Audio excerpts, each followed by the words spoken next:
পূর্বশত্রুতার জেরে টাঙ্গাইলে ইট ভাটা ব্যবসায়ী মোখলেসুর রহমানের উপর হামলার ঘটনায় মূল আসামি মামুনকে গ্রেফতার করে আদালতের মাধ্যমে কারাগারে পাঠিয়েছে পুলিশ। অভিযোগ উঠেছে 14 এপ্রিল বিকেলে টাঙ্গাইল সদরের গালা ইউনিয়নের রাবনা নয়াপাড়া গ্রামে ব্যবসায়ী মোখলেসুর রহমানের উপর অতর্কিত হামলা চালায় দুয়াবাড়ি গ্রামের মামুন মিয়া ও তার সহযোগীরা। এই সময় লাঠিসোঁটা দিয়ে মারধর ও কুপিয়ে জখম করা হয় মোখলেসুরকে। পরে স্থানীয়রা তাকে উদ্ধার করে টাঙ্গাইল শেখ হাসিনা মেডিকেল কলেজ হাসপাতালে ভর্তি করে।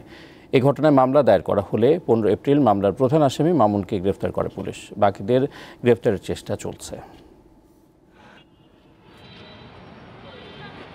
মাতামতে বাড়িতে আমি ওখানে টাচ খিচার করলি আশেপাশের 2-4 জন আগে এলো, পরে আমার দইরা নিয়ে ওই বাড়িতে বসাইয়া তারা একটু আমার করলো, সহযোগিতা করলো। আর আমি ন্যায় বিচারের স্বার্থে আমি বিচার চাই।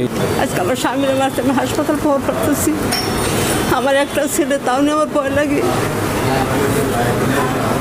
আমি আর কিছু না, আমি সূক্ষ্ম বিচার চাই। মামলা নিয়েছি।